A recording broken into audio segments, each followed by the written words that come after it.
প্রতি রবিবার শান্তিনিকেতন হাট বৈকাল 3টে থেকে 6টা পর্যন্ত বসবে।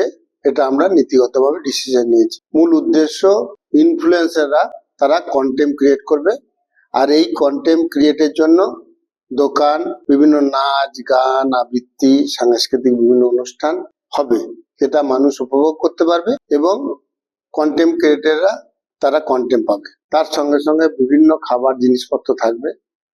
এই উপলক্ষে আমাদের এসআইপি ক্যাম্পাস থেকে প্রায় 2000 ছেলে মেয়ে এবং ওখানে ক্যাম্পাসে প্রায় 1500 ছেলে মেয়ে এই মেলায় অংশগ্রহণ করছে বা প্রতি রবিবারই করবে। এখন এই সমস্ত দোকানদাররা বলছে যে আমাদের একদিন ওই সময় গেলে আমরা অনেক দূর থেকে আসবো ভাবছি, তা আমাদের পোষাবে না। মানে কি করলে তোমাদের সুবিধা হবে? বললো 3-4 দিন করলে সুবিধা হবে। আমাদের মেডিকেল কলেজের গেট থেকে প্রায় 1/2 কিলোমিটার পিচের রাস্তা পর্যন্ত দূরত্ব, দু সাইডে আমাদের জায়গা আছে। এই দু সাইডে আপনারা বসবেন, ওনারা খুব খুশি যে মাল বিক্রির জন্য প্রতিদিনই ওখানে বসা যাবে। একটা সিস্টেম আমরা করে নেব, আপনাদের সাথে কথা বলে ওনাদের সঙ্গে আলাপ আলোচনার মধ্য দিয়ে, যে 15 দিন অন্তর আমরা যখন পার্মানেন্ট স্ট্রাকচার করে দেবো, রোটেশনে এই রুমগুলো দেওয়া হবে। এখন একটা বিতর্কিত কথা আপনাদের কাছেই শুনছিলাম যে শিবতলাতে হাট হবে, এই সময় আপনি এটা বললেন। শিবতলায় হাট হবে এটা আমি জানি এবং এটা খুব ইতিবাচক দিক, আমরা এর জন্য অংশগ্রহণ করব। কিন্তু সোনাঝুরি হাটে আমরা দেখেছি কি কাতর আবেদন যে আমাকে একটা জায়গা দাও, আমি হাটে বসবো। শিবতলায় 2000-এর বেশি তো বসার জায়গা নেই। আমার এই মুহূর্তে ধারণা 10,000 মানুষ এই হাট করতে চাইছে। রবি ঠাকুরের জায়গায় সারাউন্ডিং এলাকা তারা বিভিন্ন রকম জিনিসপত্র তৈরি করে এবং খাবার জিনিসও তৈরি করে, তারা বিক্রির জায়গা পাচ্ছে না। শুধু এখানে নয়, আমি সরকারি বা বেসরকারি উদ্যোগে আরো 4-5টি এরকম জায়গা গড়ে উঠুক চাইছি।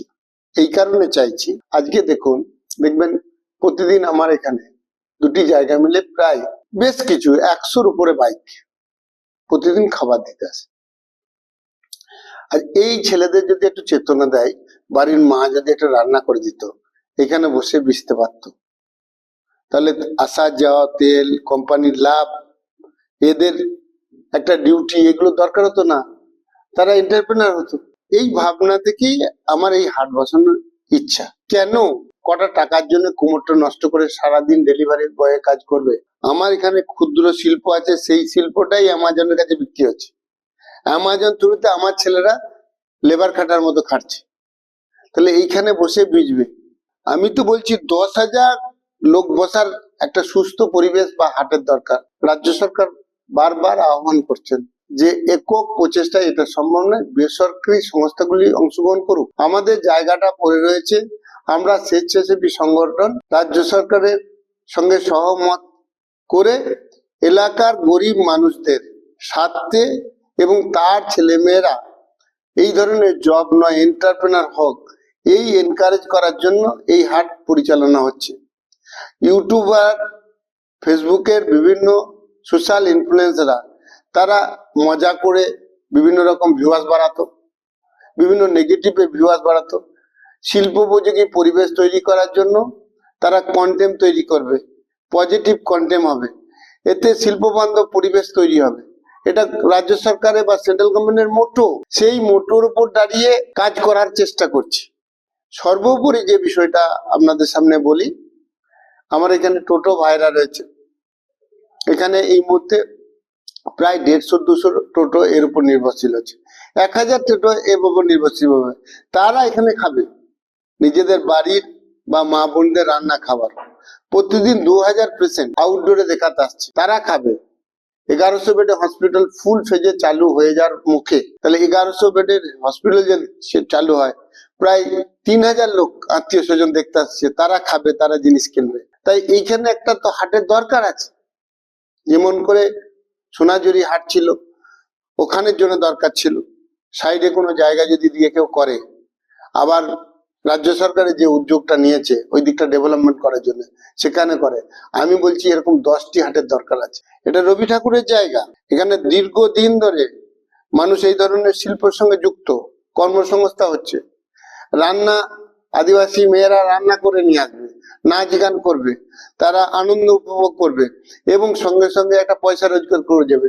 এটাই তো সোশ্যাল ডেভেলপমেন্ট, এটাই তো এন্টারপ্রেনারদের এনকারেজ করার জায়গা। এন্টারপ্রেনার মানে কি? আপনি টাটা, বিড়লা, গোয়েঙ্কা ভাবছেন, আমি ওটা ভাবি না। সোশ্যাল ডেভেলপমেন্ট এইভাবে হয় না, টাটা একদিনে তৈরি হয় না। আজকে বাড়িতে মা দুটি রান্না করে দিচ্ছিল, নিজে খাচ্ছিল, খেয়ে এখানে এনে ভাতটা ভিজে যাবে। যে ছেলেটা দূর থেকে এসে পড়াশোনা করছে, তার মনে হচ্ছে যে আমার আলুটা খাওয়ার দরকার নেই, আমি নিরামিষ খাই, অর্ডার দিয়ে দেবে, সেই ভাতটা খাবে। দুইজন দুজনের ভাই, তার মায়ের কাছে রান্না করে এনে খাওয়াবে, তার জন্য দূর থেকে এসছে, সে কিছু পয়সা দেবে, তার অর্থনৈতিক অবস্থা ভালো। এই করেই তো এন্টারপ্রেনার হয়। তুমি দেখো নারী পুরুষ, আমি দেখি শুধুই মানুষ। কিসের বিতর্ক দেখতে পাচ্ছ? রাজ্য সরকার বারবার প্রতি ক্ষেত্রেই বলছে বেসরকারি বিনিয়োগের দরকার আছে। আমার সোসাইটি ক্যাপাবেল, তার জায়গা আছে, ওইটুকু জায়গা সোশ্যাল দায়বদ্ধতায় ব্যয় করতে পারবো, যে সেই জায়গা নিয়ে হাট বসবে। এখানে বিতর্কর কিছু নেই। এখানকার প্রতিটি রাজনৈতিক ব্যক্তিত্ব, প্রশাসনিক ব্যক্তিত্ব সবাই তো সাপোর্টের কথা বলছে। তো এই ধরনের কথা আপনাদের কাছ থেকে এলে তখনই মনে হয় যে মিডিয়া বিতর্কের কথা তুলে দিয়ে ভিউয়ার্স বাড়াচ্ছে। আপনারা অবশ্যই ভিউয়ার্স বাড়ান, বিতর্ক কথা তুলে নয়। নমস্কার।